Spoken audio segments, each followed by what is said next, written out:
Coming to you from the West Coast, this is Politicos. We're recording this on December 8th, 2016, and you're listening to episode 12. Politicos is a podcast that explores what's happening in British Columbia and around the country. If you haven't already, please make sure to subscribe and leave a review on iTunes or wherever you found this podcast. And make sure to follow us on Facebook and Twitter, where we're at PoliticosPod. I'm Scott. And I'm Ian.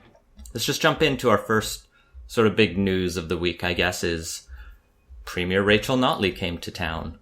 Alberta's been desperate for a pipeline to get more oil from the oil sands to global markets. And last week, Justin Trudeau announced that the Trans Mountain Kinder Morgan pipeline would be approved. And so I think Rachel Notley really wants to make sure this gets built. Blocking that is a lot of sort of environmental and local opposition, including the mayor of Vancouver, the leader of the opposition here, a lot of First Nations chiefs. I think it was natural that she wanted to come and try to boost the profile of it and make her case. Yes, this has been a major policy plank of Rachel Notley's for a while, is getting a pipeline built. Basically comes with the Office of the Premier of Alberta, is a desire to build pipelines.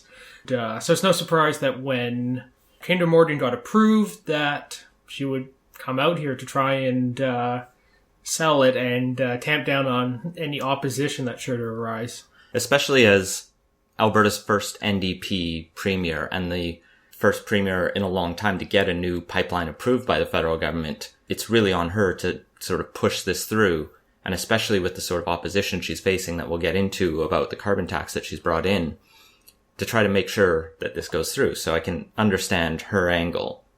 What was interesting is she made sure it was a very sort of private one-on-one meetings. It wasn't big public rallies. She mostly, I think, just met behind closed doors with different politicians and different leaders and did a lot of sort of traditional media interviews. So she spoke to Global News. She spoke to the, local TV stations and radio stations, but she didn't go have a debate.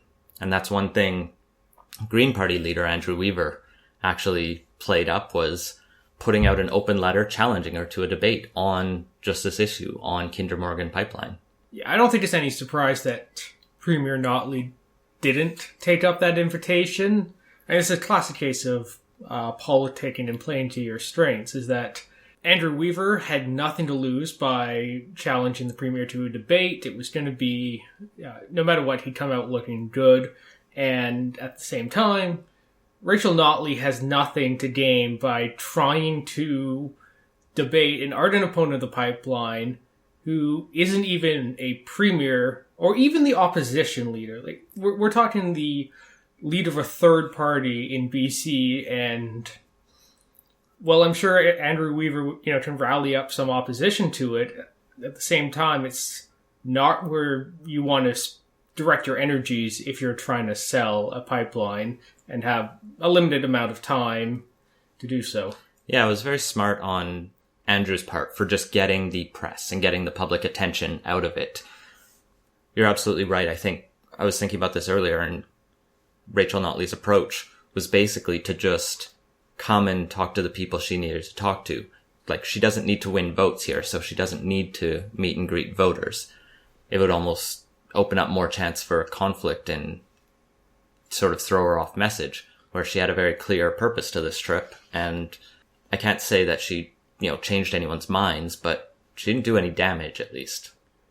Yeah, and that's what the goal really is for the Premier, is to convince the local politicians here that there isn't as much to gain from opposing the pipeline, or that for whatever reason they shouldn't be that vocal to it. And a public rally is not necessarily the best way to go about that if you can't draw out huge crowds to support your position. And, this isn't Fort McMac. You're not going to get crowds of people coming out to cheer on a pipeline.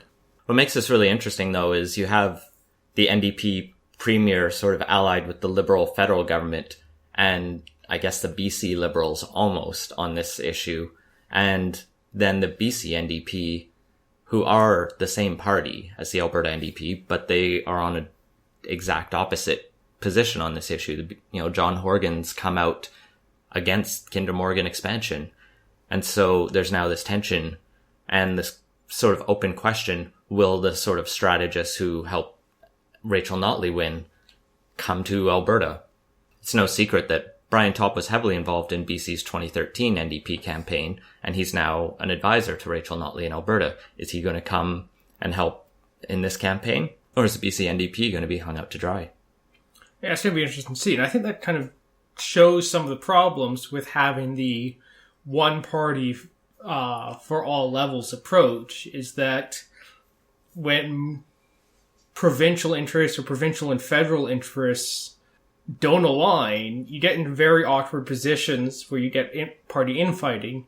The nice thing about the BC Liberals not being the same party as the federal Liberals is when Justin Trudeau approves a pipeline. It's not popular here, for example. There's plenty of space to distance oneself from it without having to worry about the brand dragging you down. Right. The proof of this trip, I guess, is just going to be in what effects it has. And I have trouble seeing anyone's mind really being changed. I'm sure she met with Gregor Robertson, but is he going to decide, oh, well, Rachel made some excellent points. I'm going to now convince my very dogmatic voters that this is good for them. I'm sure she maybe met with Burnaby's mayor and, sort of made the same points at even the First Nations groups, but there's sort of this, it's just become such a partisan issue that I have trouble seeing how this is really going to change. Yes, and all politics is local, and mayoral politics is more local than most. Even if Gregor Robertson, behind the scenes, actually likes pipelines, he's unlikely to go forward with any sort of public endorsement of it. I just don't see Gregor Robertson being an ally on this. Even if he was a hardline, uber pro-business politician. So the mayors will have their position, and it looks like John Horgan has his position. The reports are that, he and Ms. Notley did meet and discuss this, but they sort of left the way they came in.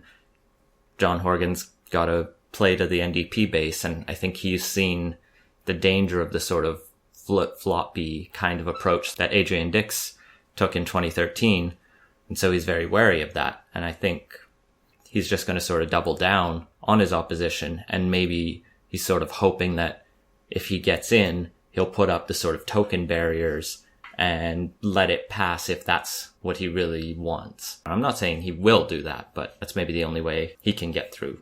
Yeah, we mentioned on the show a couple times how the NDP is in a pretty tough position on this issue, in that there's a split within the party on how to approach these resource development questions. And we saw the problems with it last time with the staking out every position possible and basically pissing off everybody as a result. And after the defeat of Adrian Ditz in the last election, Horgan has to be conscious of this and trying to avoid it to the best of his ability, but he still has this issue facing him, and well, he's trying to give a more consistent message, which is good. It still hasn't resolved that fundamental discontinuity within the party. Well, I think on this specific pipeline project, the contrast between jobs and environment isn't as stark in BC, because this is basically a pipeline that's just going to cut through BC, so there will be jobs in building it, but only a few in maintaining it. It's unlike the Northern Gateway. It doesn't create a whole new refinery system at Kipmat. This just sort of goes to where there already are ports. So in the short term, there will be sort of a few jobs to help build it. In the longer term, this is really helping Alberta. And so you can make that argument that helping Alberta helps BC, but that doesn't really help anyone here. And so I can really see how the environmentalists could push their case harder on this one, at least within the NDP. Yes, and since it goes through a much more populated area too, just on the numbers side of it, you're probably going to see more opposition because there's just so many more people directly affected by it now, and it's not just an abstract thing that's happening in the other end of the province. Well, we'll have to see how it plays out. This pipeline's obviously still a long way in the future, even though it's gotten the conditional green light and some extra strings. But for now, let's switch gears and talk about the next of the ongoing kerfuffling, flopping aroundness that is Canada's electoral reform file with the new consultation that's been launched. When this was first announced several weeks ago, we were actually fairly excited about it and voiced interest in when that was going to be coming out.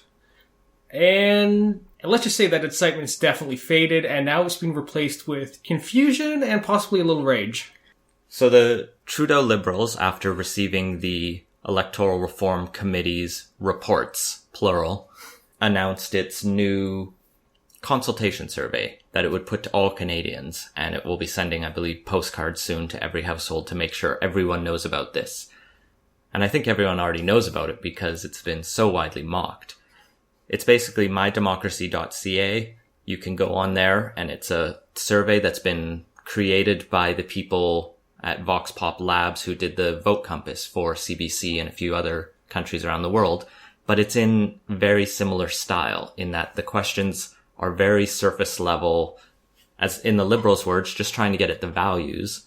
And then at the end, it gives you this pop-up of you're a innovator, or you're a conformist, or you're a traditionalist, or as I think they were joking in the House of Commons, you're a level 5 Pokemon. And beyond that, in the Liberals' words, the questions try to both ask the positive frame, the neutral frame, and the negative frame of different angles, of different issues to see how that affects it and to make sure you play off the trade-offs of each different system they're looking at. But unfortunately, it kind of ends up playing a lot of negatives and spinning things in a very weird way. Well, in order to actually discuss the trade-offs of the system, it would be nice if they, asked about the systems, because this one, those sorts of details or questions were noticeably absent.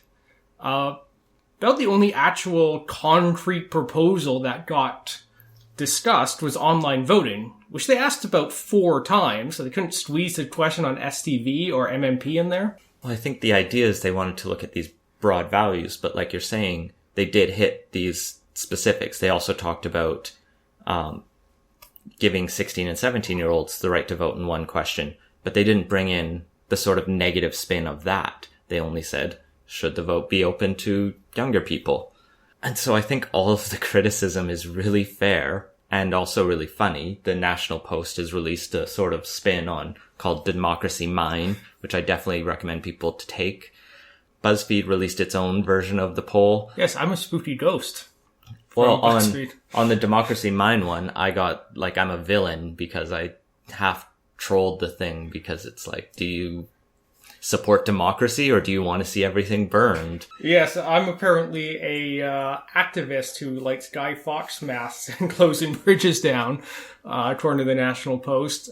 Yeah, there's a lot of really funny stuff, and I have to say, I think the National Post is by far the funniest and the best of it, and who says conservatives can't be funny? But yeah, this was pretty roundly mocked across the board, and the hashtag on Twitter rejected ERQs. There's just a field day with that. And do you think the party with the most seats should have to negotiate with other parties, even if they're the Nazi party? Or do you want a nice, simple ranked ballot, or do you want to personally solve the Gallagher index in the polling booth? So the feedback on Twitter and social media was almost universally negative, and even in the more traditional press, there was a lot of pushback on this, and I think rightly so. They mocked what is a pretty shallow survey, in my opinion. Well, and the Liberals' spin on it has sort of shifted over the couple days since it's launched. At first, it was just, these are the broad values questions. Then there were reports that people who were calling the phone number that's on the website were being told these were the questions that the Electoral Reform Committee approved, and the committee did not. The committee actually said, we ran our own survey. We would love it if you put our questions in your national survey. And then the government didn't. And now the government's talking beyond the values. They're talking about the sort of different angles they're taking on the questions. And all along, they've sort of alluded to the bright political scientists they've involved. But it just goes to show you how confused and all over the place their responses have been on this. For anyone who does really want to support proportional representation, as the committee recommended, I definitely recommend you go to mycanadiandemocracy.ca first, where Fair Vote Canada has sort of gone through the major questions and said, here's what we think will show our support for proportional representation. And it's, I think, telling they have to go the we think, because a lot of these questions are not particularly clear on what they're getting at. And I've made my preference for STV clear in the past, and yet when going through this survey, it was pretty hard to figure out what questions I could actually answer to effectively communicate that. Well, what's nice about this way Fair Vote Canada did it is they reproduced the questions, but then they just struck out every time it said even if blah, blah, blah. So, for example, a ballot should be easy to understand, even if it means voters have fewer options to express their preferences. And they say, if you support proportional representation, you should probably try to answer disagree or strongly disagree. But they say, this is particularly confusing, this question. It's a misleading question that makes it very difficult to tell the government what you really want, because it seems like, well, ballots should be easy to understand. Who's against simple?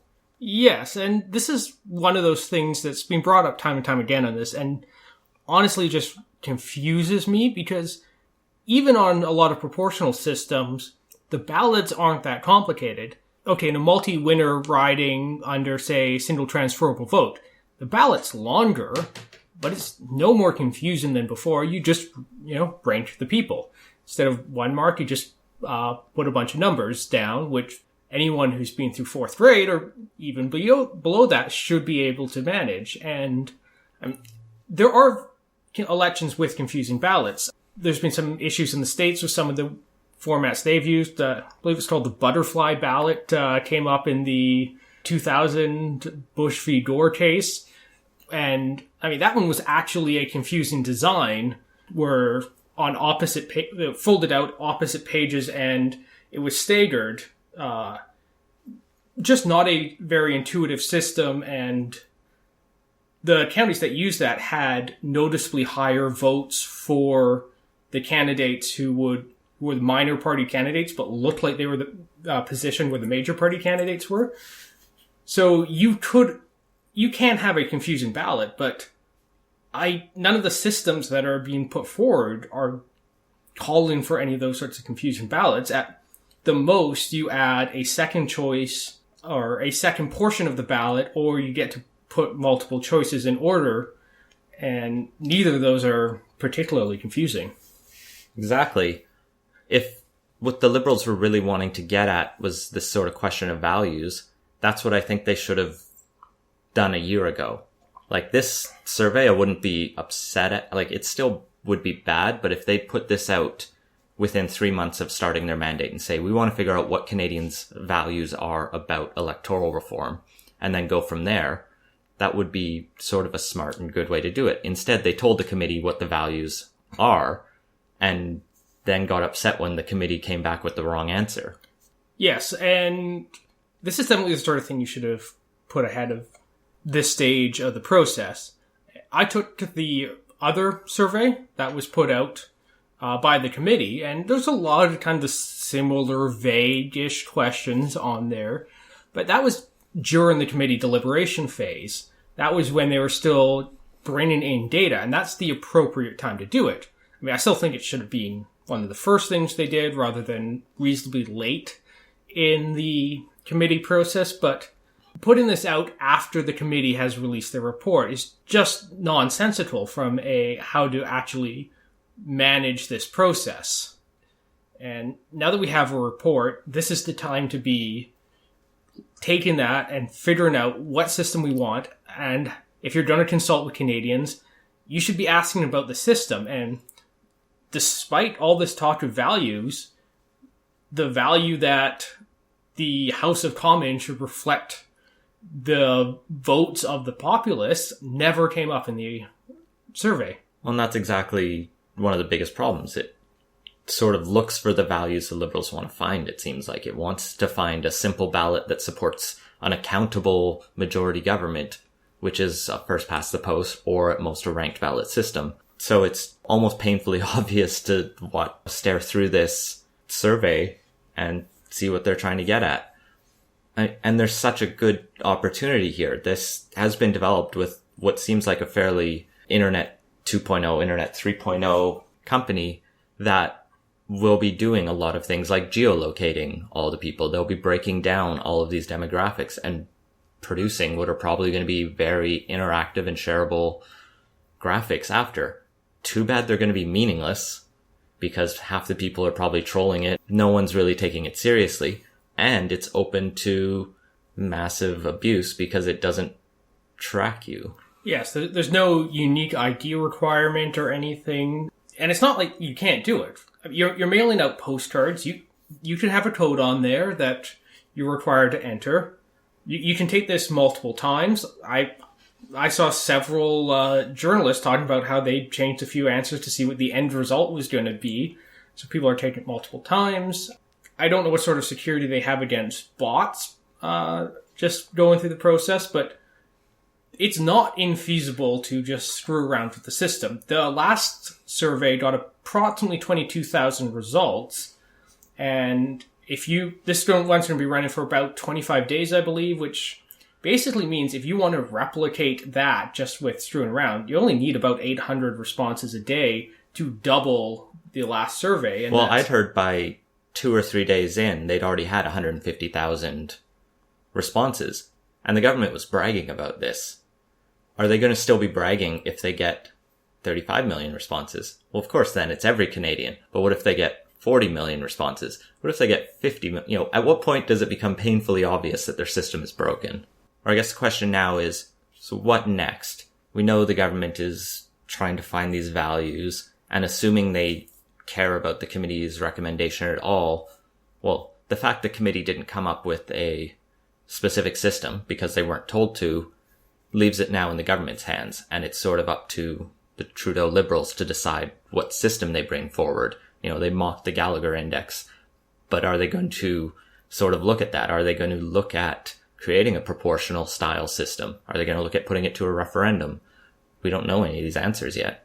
It does look like the Liberals have cooled to the issue and are probably trying to kill it, which does make you wonder why they aren't putting it to a referendum if they want to kill it. Because as much as I've supported referendums in the past, there are ways you can sabotage them if you want to. And, my arguments were always predicated on the assumption the government actually wanted to go forward with this. But, there are ways to kill it, and this just confused flailing about just seems a kind of odd approach for what's been a fairly politically astute government so far. Well, it's a government that's kept its head down on most issues right now, and it's only now having to make decisions.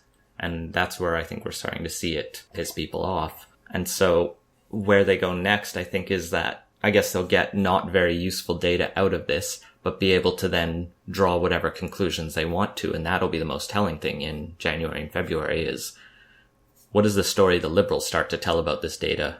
My guess is it's going to be either there's no clear consensus, which has been the narrative they're running with so far, or what I think would be a little more ballsy, but they probably won't do, is argue it validates their preferred system. But that strikes me somewhat less likely because if they do propose just a ranked ballot, they're going to get rebellion from all of the other parties. And even if they could push it through the House, it would, I think, cripple the Liberals in the long run because it would be such a nakedly self-serving thing. And what a lot of the other parties see as an existential threat to their future electability. And I think it would just also put a lot of Canadians offside too. So instead of them being everyone's second choice, everyone would be looking for the anyone but Trudeau ballot. Yeah, and not only that, you'd likely see this get challenged in court, and there's a good chance that would get held up beyond 2019, in which case the re-election chances go downhill significantly if you're fighting a campaign on this is a nakedly partisan move to quote-unquote rig the election in our favor. Yeah, even the Fair Elections Act and all of the sort of issues that happened during elections with the Harper government, none of those really came back to bite them. Like, they threw up some controversies, robocalls and those kind of things. but it wasn't this like, we're going to entirely change how you vote. Yeah, it was tweaking around the edges, and yeah, there were some of the tweaks that may be somewhat self-serving, but, at most it shifted a margin here or there. It wasn't such a, we're just going to completely overhaul the whole system to give us an advantage. So for that reason, I think it's less likely to go forward. But in terms of the political fallout from this, I'd say there's a good chance when the next cabinet shuffle comes along, Mariam Monsef is not going to get put into another position. She's being thoroughly unimpressive on this file, and just in general, I think this has probably harmed her long-term political viability. It's tough to say. I mean, lots of politicians have been given really terrible files or pushed on really, difficult decisions, but then still rebounded. What does this first-term, politically inexperienced MP have to sell herself going forward? There's no long history of being the libertarian guy in the party like Bernier has. There's just this disappointment, and that's about it. And without something in the past or some other accomplishment or item of note on one's resume, it's hard to stage a political comeback in that way. It'll just come down to who they can find to take the sinking ship of electoral reform in this country, if anyone. And maybe she'll stick with the file just because no one else will take it. Yeah, though now that the problems have really surfaced, and once I think it gets kind of less in the immediate public eye, when there's no committee going about it, it wouldn't necessarily be a hard sell to convince some backbencher they're going to get minister in their title going forward, unless this turns into an absolutely poisonous file. So that's the Liberal side. Opposition parties, I think, are kind of in an interesting position. The Greens and the NDP staked out their position quite well in the supplemental opinion on the report. And they are both parties with a long history of support in this. And I think there's some ground to be gained to go in the next election when you have some disaffected Liberal voters. Now, I don't think it's going to shift a huge amount of people, but they can pick up some at the margins, and I think if they're really smart, what they'll do in the new year is introduce a private member's bill in Parliament to enact the recommendation of the committee and basically force the Liberals' hand on this, and that way the Liberals would actually have to do a yes or no to it. And if they tie it to the recommendations of the committee, they can probably get the Conservative votes on there just to try to embarrass the Liberals. And then it'll be a question of if they can pick off enough backbench Liberal MPs or Liberals who do support electoral reform to maybe get it through. Of course, they can always play around with the order paper and make sure this is a very difficult process and takes, another 2 years. So I don't know if it'll play out that way. But it is interesting over the last week to watch the Conservatives really line up as the champions almost of sticking to electoral reform now, just because Scott Reid worked through this committee and I think has come around to maybe not being a proportional representation advocate, but he wants to see the government keep its promise. He wants to see the committee's work not be thrown under the bus. Yeah, Scott Reid was actually a pretty good choice on the Conservatives' part for the committee, and he has some previous writings on it from before his time as an MP, and has some pro-reform sentiments, and as a result, I think he was a fairly credible pick, and is going to be a decent champion going forward to try and hold the Liberals' feet to the fire on this file, and now that the committee's recommended a referendum, the primary hurdle the Conservatives want to get over has been accomplished if they can then force the committee's recommendation to be enacted. Yeah, so it'll be a tough couple months and it's still going to be in the limelight for a little while. But let's shift gears and talk about cash for access. a person on Twitter who goes with the handle always_vote, which is a good philosophy, I guess. They want us to sort of dig into the hypocrisy of conservatives who critique the Trudeau Liberals for these sort of cash for access schemes and controversies, but are sort of ignoring the BC Liberals ones. Christy Clark had a lot of hot water in April and May, especially over taking an extra salary essentially from the party for doing fundraising and meeting big donors and these kind of $10,000 plate dinners or whatever they were. And now, right now, that conversation's kind of died down, even though it's undoubtedly still happening. But there is starting to be a little bit of noise around Trudeau, and it's followed his cabinet for most of the last year, and it's just been like a trickle of stories that the Conservatives have actually dug up.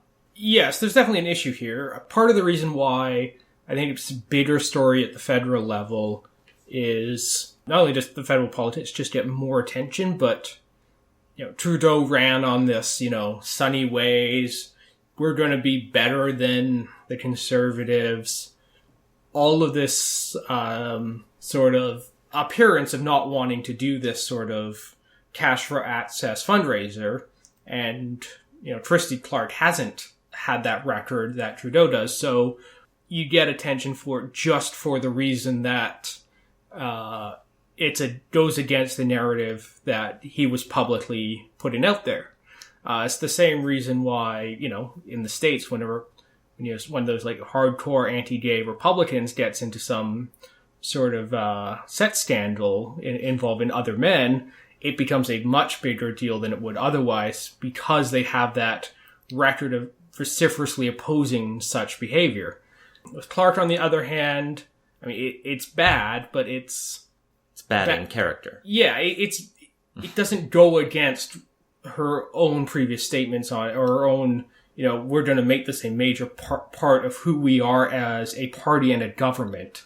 Well, I also don't think at the national level it's really harmed Trudeau. There's been a number of stories, but he's always managed to, and maybe it's just the skill with the social media or bringing up other controversies almost that can be mocked. So the electoral reform story is much bigger than even the latest sort of allegations and stories that are coming out. And so it hasn't really grabbed the public consciousness. Meanwhile, like you're saying, it going against the grain, the BC NDP have had a couple of their own controversies. I think it was about a week or so ago, there was some stories about the BC NDP giving $10,000 a plate kind of access to John Horgan. And they're playing within the rules as they exist, and they say they would end these rules.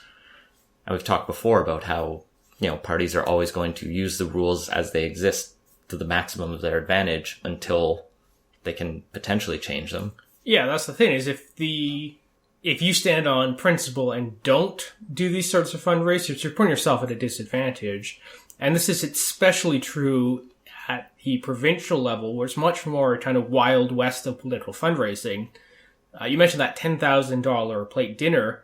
That would put you nearly 10 times over the federal donation limit to just do that. So, as you can tell from that, there's a lot less strict rules about it at the provincial level. And BC's not alone in this. Ontario, Alberta, all of these provinces have had issues, though the Alberta's clamped down on it a bit since the NDP got into power. But it's a common theme in a lot of provinces, is this much more lax regime of political fundraising and spending limits, donation limits, and it doesn't get as much attention, but it probably should, and especially in this sort of situation where that brings in a lot of money when you're charging $10,000 a plate. And one of the talking points the Trudeau government's gone with is, is $1,500 really going to buy you all that much? And it's a lot harder to make that point if you're spending $10,000 or more. Especially at a smaller stakes table like provincial politics or even municipal politics, where in BC, municipal politics is even less regulated than provincial. And I think the other thing that's going to happen is these stories will resurface closer to the election. I think people don't tend to pay a lot of attention to provincial or local politics part of why we wanted to do a podcast on it until until it's the questions before them, until they have to think about who they're going to vote for. So I think this sort of years of these stories will resurface in the next few months as, the NDP looks for their lines of attack, as media starts to question them. Yes, I think it's going to be less of an issue at the provincial level, at least in the short term, just because the Liberals have been in power for such a long time. At this point, it's baked into the political calculus in the way that barely a year into power, federal level government, it isn't so much, and they're at much more risk of having that slow trickle of negative news hurt them in a way that a government that's been in power 15 years, I mean, at this point, you either like them or you don't, and while there are some swing voters, a lot of that sort of reputation is really baked in there, and it's going to be hard to change. There was one point I want to bring up, which is regarding the party payments to the Premier. And that's something I have less of an issue with. This is one of those constant debates in Canada, is how politicians should be compensated. And there's a solid argument to be made that the Premier has two jobs. One of them is to be Premier, and the other is also to work for the Liberal Party. And she is effectively employed by the Liberal Party.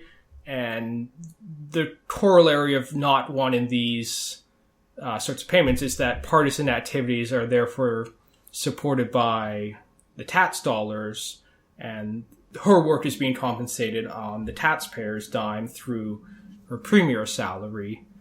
And if, a party for whom she works and provides value for wants to compensate her for that value, I don't have much of a problem with it.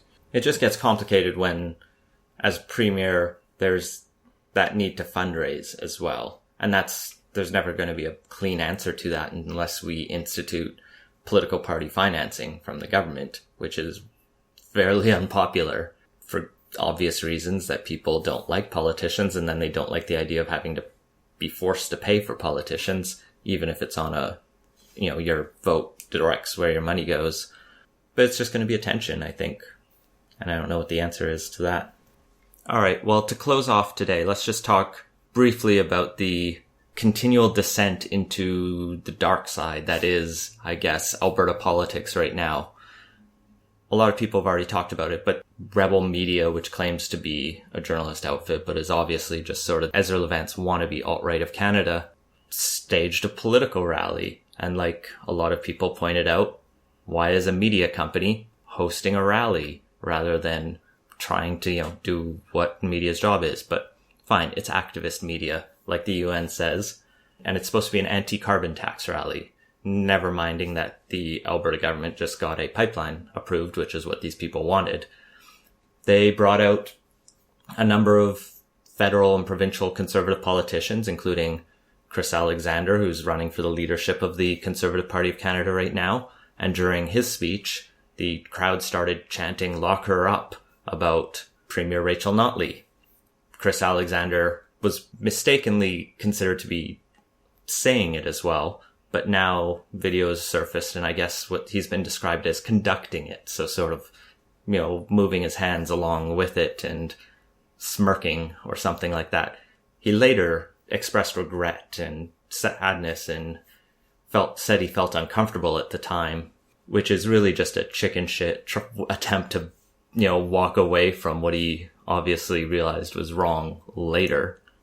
Which is the interesting part, because if there was any of the Conservatives you would expect to be leading it, would a former diplomat be top of your list on that? This is somebody who's been a diplomat, worked in the diplomatic corps before, and he should know better on this sort of thing.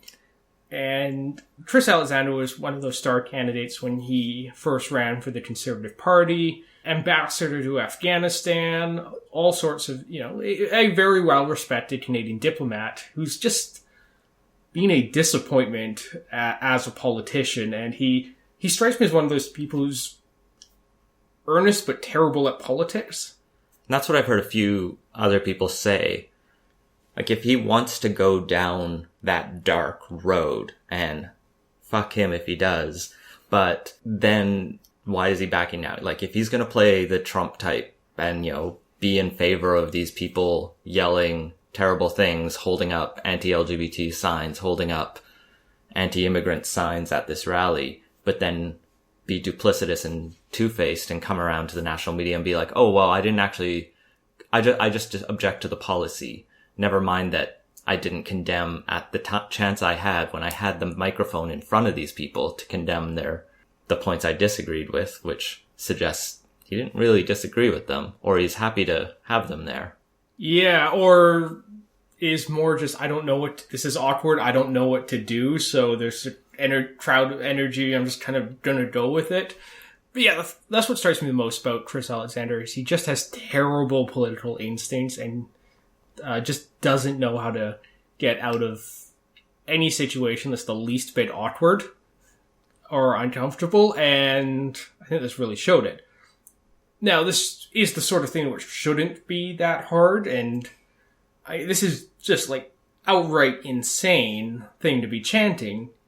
I mean, it was bad enough when it was in the U.S. presidential election, but, there's actually an FBI investigation going on there. So there was, a hint of something illegal. But here, I mean, what would you lock up Rachel Notley for? There isn't even a suggestion that a crime is being committed. I have to give full credit to Brian Jean and I believe Jason Kenney as well for actually speaking out against this when they had the chance and calling it, completely inappropriate was Brian Jean's words, Wild Rose leader. If there was anyone who was going to sort of embrace this wing of his party, it would be the leader of that party. He's also had a sort of troubled relationship with his party because his party is full of this kind of fringe, angry, disaffected people who bring in all of this hatred, and he's trying to figure out how to spin it into something more positive, I guess, or at least more constructive. But this is the same kind of hatred that drove Sandra Jansen out of the Progressive Conservative Party and into the NDP. It drove her out of the leadership race and into, the other party.